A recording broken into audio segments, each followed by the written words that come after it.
security analyst Mike Rogers. He is host of CNN's new show, Declassified. He's also former chairman of the House Intelligence Committee. Mike, thanks for coming in on a Sunday. Thanks, Jim.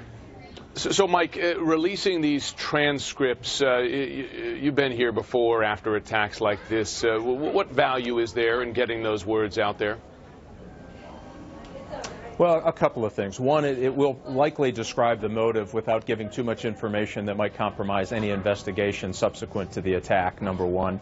And I think it will, some of it's going to be pretty hard. And I agree with the Attorney General's decision not to give everything, because some of that language in those tapes is going to be pretty rough. He's talking about what he's doing. He's describing about some of the activities he's engaging in real time, in addition to his pledge to ISIS, in addition to the other calls he made to hostage negotiators. And that information needs to be kept separate for the purposes of the investigation. Now, I just as a reporter covering this, you want to hear the details, you want to learn what investigators are learning as well. But is there a worry there? I mean, killers like this, they want the public platform, right? They want to have their voice be heard. Is there any danger in sort of feeding that sick desire for attention to crimes like this? Well, absolutely. And one of the things they're concerned about is feeding the narrative about this person's status with the ISIS organization. You don't want those words out in public often so that he can encourage and inspire. They will take that information, they being ISIS recruiters in Raqqa, Syria, process that information and get it out and distribute it through their social media network. And as you know, Jim, it is extensive and it's very good and very slick. So I think they're wise at tempering the kinds of information, his own words, that they're releasing. You'll get a sense what those motives are by the information that they release. You'll also get a little sense of his mindset going through. Remember, this is real time. This is during the commission of a mass murder. You'll get some of flavor of his mindset in those tapes, but they don't want to give too much for purposes on both ends of that. One, for the ISIS recruiting tool they don't want to give them, and two, you still have literally thousands of families who are grieving through this process, and you don't want to interrupt that either with something that's a little morose. Yeah, for sure. I mean, it's going to be a horrendous reminder of this, I imagine, as well.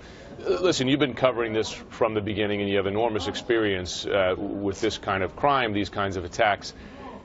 Based on the information you know now, and we know now, what's your best guess as to what the motivations were? I mean, multiple motivations driving him, the ISIS thing, plus the anger, etc. Give us your sense of what led to this. Well, remember, there are some profiles of what attracts someone to join ISIS. Remember, he had a friend, at least an associate in the mosque, that went on to Syria and committed an act of a suicide martyr attack, packed a van full of explosives, and for the effort attacked Syrian army and blew himself up. So there is that relationship. There's a relationship with some of the other individuals in the mosque that appeared to be more radical than you'd like them to be, number one. So he had a whole host of personal issues. And think of any criminal act we've had in the history of time. There are a lot of those same elements built into this problem. Those mental health issues that led him, anger issues, other things, he wasn't coping well, he had some identity issues, all of that made him an easy target for radicalization coming out of Raqqa, Syria. So it's really a combination of all those things. And investigators will do a forensic look back, both forensic psychologists and investigators, to make the determination, is there a profile here we can apply moving forward? Are there some touch points in this investigation that we can use to try to disrail maybe another person from being recruited, radicalized, and then executing their plan of operation?